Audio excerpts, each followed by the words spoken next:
Hello everybody, and today we have the day 8. We are all doing the knowing the world through wonder questions, and we are starting with we have started with history, because questions related to history, because once you know the history, the humanistic way we are all living, then we have got a fairly good understanding, and then we can later we are planning to go deeper into the basic fundamental core concepts of sciences and geography. So and a little bit of understanding of literature, arts, and other aspects of the world. Once you understand history, ideas, events, people, then we'll understand the present world in a clear way. Once we understand science, we'll understand the methods by which the modern world thinks. It is one aspect of science. Science and history together and geography will give you a total understanding in terms of a greater depth and greater clarity than just mugging up the subjects or having a vague idea of subjects or remembering it like formulae or abstractly. We're trying to give it some kind of a concretization. But again, I'm reminding you, this series should at the end of this series, there should be a beginning for anybody who has followed it, and he has got all the basic information. It is more giving a little bit of life to information. And because that is all the information there is, the school syllabus, you can actually give it life with your own further concretization, each according to his own innate eyes and innate mind, and with your own interest also, natural interest within you. And that is something which is possible then because all the information has come on the table. Today we have the Greek civilization, and we have been telling in the last class also, before the last class also, we are in the next level of the ancient civilizations, the next ancient civilizations we can call it, or next level of the earliest civilizations. The earliest civilizations we have already covered: Egyptian, Chinese, and Mesopotamian and Indus. After that came the civilizations. They took over from there, and they formed the foundations for the modern world. So we saw in the last class about Indian civilization. So that is one very big civilization with its own language, with its own peculiar beliefs which are both philosophy and religion. We saw that the Hindu philosophy and Hindu religion, the way Hindus spread, bloated as somebody says, or include anything and everything and be massified into the Puranic aspect. And there were other two religions, Buddhism and Jainism. Jainism is still there. Buddhism is still there. Buddhism left India, but both Buddhism and Jainism does have a certain kind of inner impact, more Buddha in terms, and also in terms of the whole world. So we have the richness of the Indian culture, and that led to the flowering of arts in a very deep way. Classical music, classical dance, you can go and further research into that. Very deep research which has evolved and intermixed over the centuries, intermixed with Muslim cultures later. The Sufi music came here, the bhajans came here. There was a bhakti movement and then later in Indian history, which we'll see when we go for the medieval world. So after we do this, we will have the next level would be the medieval world, which was a kind of, in the West, a downfall. Really, it was a downfall, and the other in the eastern part, it was a continuation. And then we'll have the modern world, where you have the scientific revolution, the industrial revolution, the French revolutions, and how monarchy ended, how we got the concepts of, and the huge technical developments which took place and filled the whole world. And then we will have arrived in like a time traveler from early man till now, till the present world. Today, so I'm saying the foundation because more than the East, especially in the West, the real very deep foundation of the Western civilization was laid during the Greek times. We will see as we go along. So who are the Greeks? The Achaeans, the Ionians, and the Dorians were the Indo-Europeans who came to what we have Greece today. They called themselves, after coming they called themselves Hellenes, and that means Greeks. They had the usual agriculture, what we have already studied, agriculture, then peasantry, then all the tools making, living together and all that. A lot of leisure was there. They were also isolated from each other. They had city-states. Their beliefs in terms of human gods initially was Zeus, the god of sky, Poseidon, sea, Apollo, sun, Athena, victory, Dionysus, wine. So sun means something like light, Dionysus means something like pleasure or celebration, okay, something like that. And one interesting thing is there was a Olympus mountain, and literally because of the lack of course, information then, people really thought that gods lived there. So that is one of the very interesting indications that how much we take our own knowledge for granted. There was a time when there was no knowledge, but we take so much the know-how of the modern world. Actually, we both take it for granted and we don't understand it. I feel we don't understand how much knowledge has really come, and at the same time we are comfortable with it because we're living it. So in one sense, the modern world, all of us frankly, are very enlightened without knowing it. That was in a way the theme of a very beautiful book by Steven Pinker called Enlightenment Now. He wanted us to realize how much we already know. So we'll come to that later. That is going to be a very wonderful theme. Why I'm saying that because whenever we say, hey, come on, that is not logical, or whenever we use the word reason, whenever we say that can't be true, whenever we talk about the word science, physics, whenever we are trying to understand something, go deep into things and get a clarity, when we use the word especially knowledge, these words are the gifts of one of the greatest civilizations of the human world, I would say, because it has come to all the humans, the Greek civilization. So that is the foundation they laid. This was a civilization in a way which was like the childhood of man ended and man flowered, like how a young man who is properly developing flowers at the age of around 20, 22.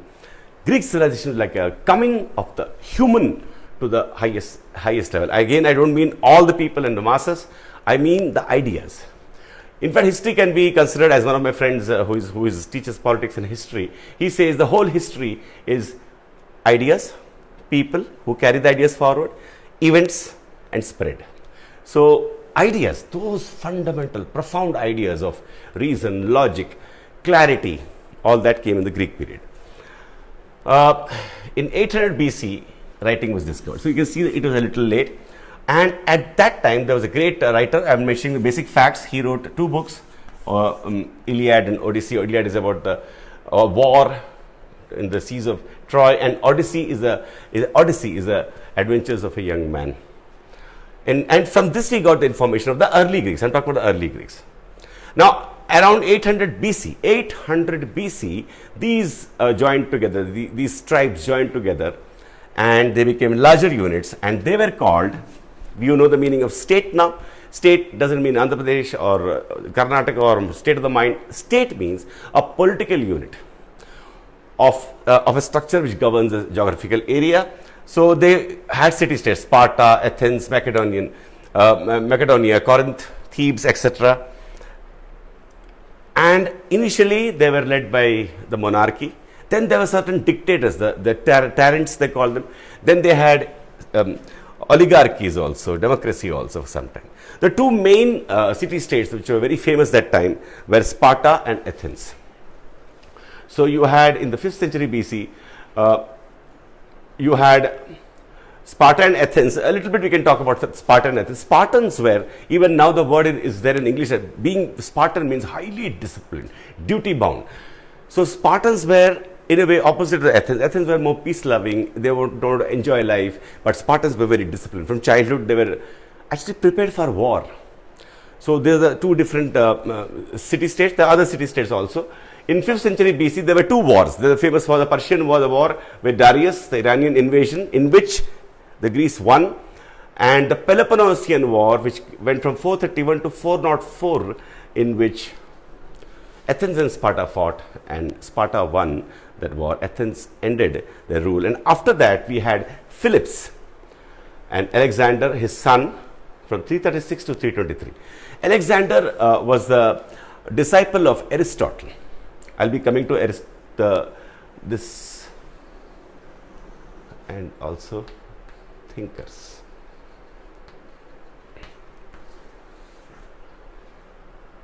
Okay. Alexander was a pupil of Aristotle. Aristotle was the student of Plato, but he also established his own academy. Plato was a student of Socrates. Socrates, Plato, and Aristotle, the trinity, the three great philosophers. We'll be talking about that after a while. Alexander conquered from Greece. He went out and he was one of the greatest conquerors actually. Now, one interesting thing about Alexander is he wanted to spread the Greek thought and the civilization, and he actually did that. And that is another foundation which he laid in many countries, including India. He came till India. We saw that in the last class. So that Greek influence has been there in a positive way, in a very positive way, because the Greek was based on reason and logic and everything. I'll be talking a lot on that now. Because that is the essence of the Greek civilization. So Alexander died at such a young age, only 32, because he was always on the war. But by 32, he had conquered so many lands, including when he conquered India, and that was the land of Porus actually. And he had so many generals. And after he died, all the kingdoms were divided among his generals. Ptolemy was once a general, and by 2nd BC. The Roman Empire came and took over, and then the next class will be seeing the Roman Empire and its developments, and we'll be seeing Christianity, and we'll also touch upon Judaism, which is the earlier religion. So there are two more religions which we have to consider. In the Roman civilization, we had Christianity and Judaism. In Roman civilization also, we had all these empires. So as you can see, any empire has to be studied in terms of how the kings were there. Essentially, you should get the information. Then you must go deeper into that. How the culture was there, and what especially was the impact. See, if you don't understand, okay, we can know the world then. We know mostly they were similar in terms of, we know the common features, the similarities, the way they use clothing and metallurgy. But where is the real contribution which is carried forward? It can only be in 2 areas, 3 areas otherwise. Religious ideas, philosophical ideas, scientific ideas, that is knowledge. So each region, if you look at it like that, and then what are the events later and who conquered whom, that is how you, any history, even if you're in alien civilization, you will always ask these questions. This is a fundamental way of looking at history in terms of human nature and how human nature evolved or came down. What is the ascent of man, what is the descent of man? So man's journey has to be like that. And I told you we are in the long process of history that everybody knows. Actually, we all know, anybody who is fairly aware of these concepts knows that the world is going to be like that. The world has billions of people. There's already a political structure. There's already, I would say, a flow going on. History is like a flow. History is like a river. History is like a river. And we are here till here. It will go on going. Now we come to the philosophical aspect. For some deep reason, maybe because of leisure, maybe because of the isolation, I don't know. But it's a fact that it was the Greeks finally who really thought about this world. See, we have already talked about religion, how people are afraid. We've already talked about nobody told people to believe in a God. They believed in a God also naturally. When you are in a place or in a place like Earth and you don't know where you are, then what do? You think there's some ruler above. You think there's something which if you pray, you will get benefits from that. That is why the religions are so deep-rooted even today. We have already seen that. So we have already seen about Hinduism and Buddhism. Buddhism went out, and even Buddhism is very famous in other countries. Hinduism is whole Indians follow Hinduism. Even today, it has become part of our identity. But in the West, people might call me biased towards the West, but it is a fact which has to be acknowledged, which many historians acknowledge. It was the West, in the West. When I say West, I don't mean as human, there are different human beings. But it was in the West that the philosophical revolution, the fundamental questions, and later the scientific revolution and the industrial revolution actually happened. But that was taken as political power later, and that brought about a lot of cataclysms later. But in terms of ideas purely, if you look at the history, it was in the Greek civilizations that questioning of fundamentals started. The word philosophy means philosophy, love for wisdom. Philosophy means love for wisdom. Now wisdom became conscious, love for wisdom.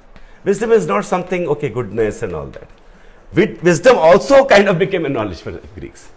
How? Socrates was the man, we call Socratic way of doing. Like suppose a man comes to you and says, I want to be happy. So then instead of telling him how to be happy, how should I be happy? So then instead of telling him how to be happy, you can say, okay, what do you mean by happiness? Have you ever felt happiness? So you say, yeah, when I was young, I used to feel happiness, but now I'm not happy. Then you can ask him why you are not happy. See, you can ask questions not by telling him, but by asking questions on the as he is talking, on the belief systems through which his words are coming. Then what happens? Then he'll say, sir, I need position, I need respect, I need to find meaning. So you can go on asking, what is meaning, what is respect, respect in the eyes of whom, and why, how, what is the meaning of every single concept you're using. This was the Socratic method by which he taught Plato. Plato was one of the great philosophers then. Now, it's difficult to understand philosophy. When I was young, I never understood clearly. Later in life, after a little bit of study, I understood what are the issues that philosophy talks about and what are the issues that science talks about. Like if you read Bertrand Russell, or if you read Schopenhauer, if you read Hegel, Spinoza, Aristotle, starting with Aristotle, then later the Stoical philosophy. There is a subject called philosophy. There is of course a department of philosophy in every university. What do they study? I'm asking, see, physics studies the physical world, chemistry studies the chemical world, biology studies the biological world, studies the life, tries to understand life. Then what does philosophy study? And why is it that earlier everything was philosophy, natural philosophy, in the West I'm saying? Even now, now it's in the East. Now there's no West and East. The whole world has become global. There's too much of information explosion for us to remain isolated. No matter how much each political country would divide us, we are global in terms of our outlook. Everybody knows everything or can know. Philosophy concerns with which questions? So what are the questions? Suppose you come alone on a certain land. You'll say, where are you? What are you? What is this world? Is the world stable? Then what is man? What is your nature? Whatever is flowing within me, I'm looking within, I'm looking without. I'm trying to understand my own self. I'm trying to understand the outer world. I'm removing the mystery from this world. The fundamental questions which we ask, not about some specific thing, but which should be asked as such by man. Like, what is goodness? People are saying good, be good. By the time there are so many beliefs, we have to live together, we have to be good. Then especially the word meaning. See, we are living a life. So what is the meaning of life? What is happiness? What is good? What is bad? What is bad? Why? Why good and bad? What is happiness? And is there a God? And is there another reality? What is reality? Why is there order in the world? If you notice, they are slowly leading to a scientific way, non-mysterious way, everything clear way of thinking. This was inaugurated. Really, it had to be done by somebody. Now it is easy for us because Greeks did it then. Not only they did it, even then they came up with lot of knowledge. Really, lot of knowledge in mathematics, especially.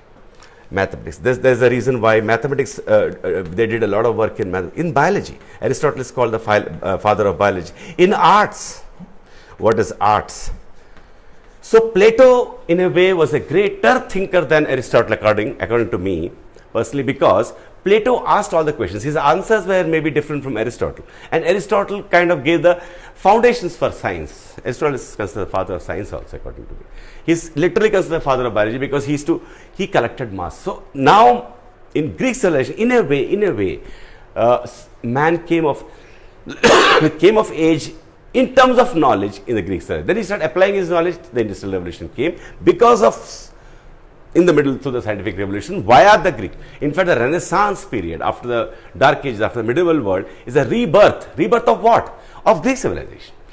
Greco-Roman civilization. All the great achievements in the Greek civilizations again came, and from there came the scientific revolution, and then it didn't stop. But that was combined with other belief systems like in the modern world. So look at the belief system. So on the one hand we have religious beliefs, on the other hand we have, let's say, Greek kind of beliefs. And then later there are many more philosophers who again influenced. Marx was one very important philosopher, who was the father of communism and socialism today. Hegel, Marx, Kant, Schopenhauer, Wittgenstein, Bertrand Russell, then there were many other philosophers. So this philosophy itself naturally flowed, and mankind has always been wondering. Even today, there is no agreement In fact, today we are living in a world where it is more multicultural than before, than even in the Greek times or even the earlier times. Because now in the modern world, we have so much of intermixing that somewhere maybe mankind has decided to have many truths. But the many truths has a certain implication that there is no truth, or that some people say. Other people say, no, that is a way you have to deal with people. So in a way, the clarity, though we have, we don't have. See, again, we come back to confusions on a fundamental level. We will get the full idea of this when we see how the events shaped. One idea leads to, remember, one fundamental idea leads to a certain flow of energy for a certain fundamental achievement or development. That will become completely clear, I promise you, when we reach the end of the story of man. Where are we in the story of man now? We are at the golden age of, for me, man only, because we have found now, okay, this world is real. Who will not say it's real? This world is based on senses. The senses are integrated through concepts. There is something called logic. These are the fundamental implicit common sense. It has become almost common sense. That common sense, the gift of that uncommon, extraordinary common sense was the Greek civilization. So Plato was the one who inquired into the questions, and he really believed, somewhat like Hindu philosophy, that there is one truth which is away from this truth. So he actually believed in a kind of mystical. Remember, mystical thinking that time was natural for man. Even in the Hindu philosophy, they talk about one truth, something. They have experienced something and they talk about one truth. In religion, that leads to God. In philosophy, that leads to some kind of concept. They are actually related. Philosophy and religion are the same actually. So it was Plato who believed in another. There's a very famous example of Plato he gives. He says, think of a cave and the shadows falling in the cave. So you are living in a cave and you are not able to look at the reality. You are seeing the shadows, but the reality is that which is giving the shadow. So he had obviously had a certain illumination about the world, but he thought that this world, people will laugh. That's why people say that philosophy, you don't study philosophy, it's all crackpot philosophy, it's all crackpot truths. Yeah, in a way it is crackpot truth, and even that is a gift of Greeks, that it's a crackpot truth, it's not logical. But philosophers are called crackpot, they talk about all things which people don't understand. Sometimes they're not even understandable. Very confusing, and again we can use the word esoteric. On the fundamental level, isn't the mind esoteric? Aren't we all an enigma? Isn't the world an enigma? So this, I'm talking so much, I'm giving so much emphasis on philosophy in the last class and this class, because this is what actually, whether we know it or not, shaped. Those who know history know that is what shaped us. This is what is shaping us today. This is what we say when we want solutions. Let us look at the solutions. Let us look at the things. And obviously, the greatest spectacle of the power of philosophy is our science and our technology. Our national thinking, rational thinking, rationality is a gift of the Greeks. Aristotle took over from there, and Aristotle disagreed with his guru, whom he loved and respected very highly, revered. But Aristotle started his own academy. He was he got a shelter with Alexander, and Phillips, and he understood. He was the first man who understood that this world can be understood. That's all. And he said, let's all gather and understand this whole world logically. And he said that a thing is, and when we understand something, we grasp its common features. There is an essence of everything. There's a concept of essence. There's what we call concepts today, he called it essence. There's an essence in everything. So chair, there's a tree, and there's a treeness which our mind grasps. It's a simple information. When I was young, I didn't know this. So when I grew older, I understood, okay, there is something called philosophy in which we are talking about essences. Aristotle said we can grasp the essence. So today when we talk about concepts, we use the word concepts. Aristotle was the one word, they used to call it universals.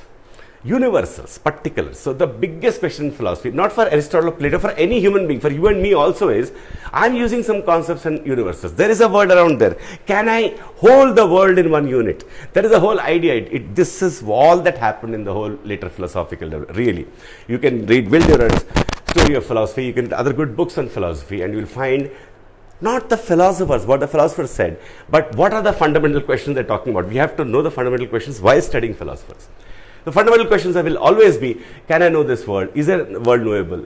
And the religious people put in that mystical element of esotericism. So that is what you will see when you meet people. Some people will say, I have a truth. Some people will say, I know the truth. So all that. Aristotle was a very passionate, his biographer, his very famous biographer, John Randall, he says Aristotle may have been the most passionate mind in history. His mind was on and on and on, going and going, because he wrote books on philosophy, on metaphysics, fundamental questions.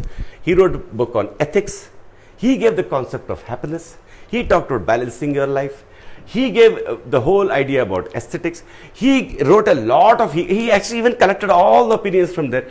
He was like a man trying to systematize this universe. He was trying to, really like a scientist. He was saying, I can know, the man who knows. They used to call him the philosopher. They also call him. They call Aristotle.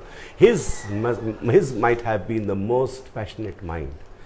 And just imagine, one man who systematized everything assured the whole Western development later. And especially one part, the big part, wherein you have so much knowledge today.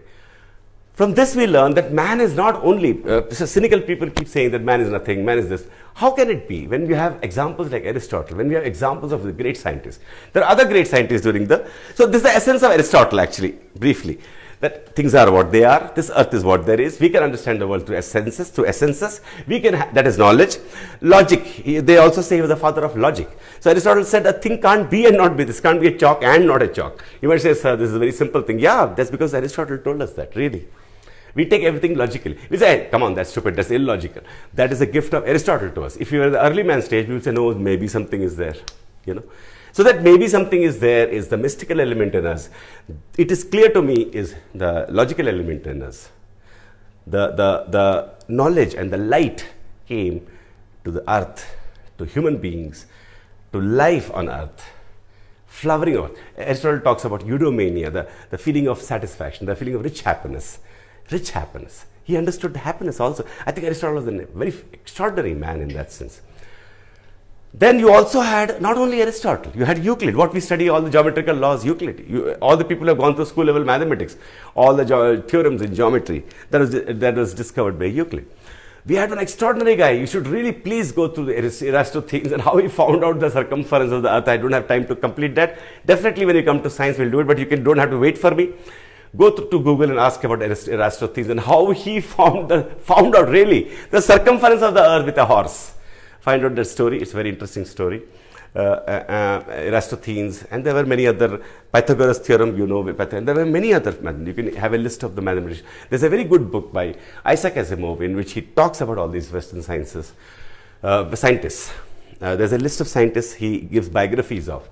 If you go through that, all the scientists of Greek civilization. It was so much of knowledge had come. The Greek civilization was an extraordinary civilization. And in fact, I would say that still people are wonder at that civilization. So the wonder has started. Have you noticed? There's a wonder in India, the wonder of India. It's music, it's dance, it's folk dance, it's intermixing, Buddhism, Hinduism. See the number of years and that has an impact. So obviously in the modern world and the further centuries, what will happen? We'll try to re-understand them. We have to revisit. They're so deep that even today we are grappling with them. Because though a great idea comes, it takes a lot of time for people to understand it, but we must understand it. And Aristotle said one very interesting thing I'd like to share with you. He said, fiction is more important, art is more important than history, because history says only what is, but art gives us what can be, what might be. Aristotle was very man-centric, so he said we can change the things.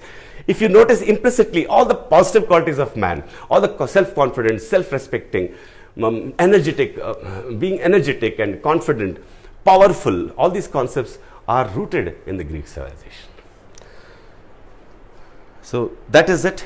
So now some kind of a picture has come. I hope we have Hinduism, Buddhism. Now in the next videos we'll be covering other ancient civilizations, the Chinese and the Roman and Iranian. Then you will get the whole idea.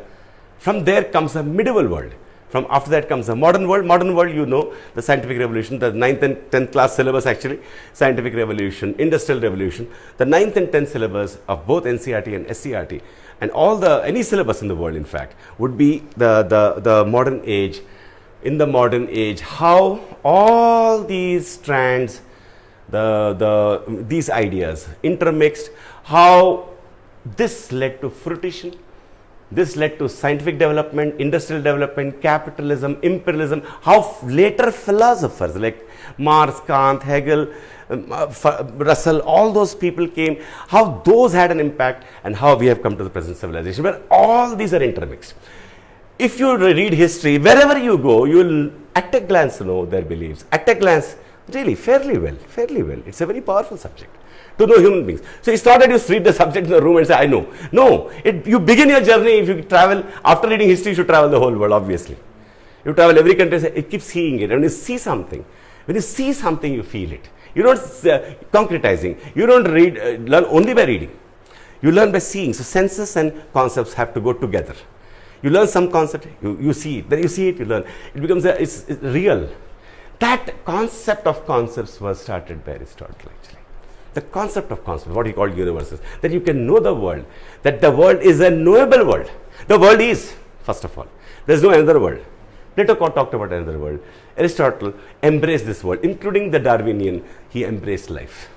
So Aristotle, I can say, was a man of this earth. How we all live, that's how Aristotle believed we should live in our daily life.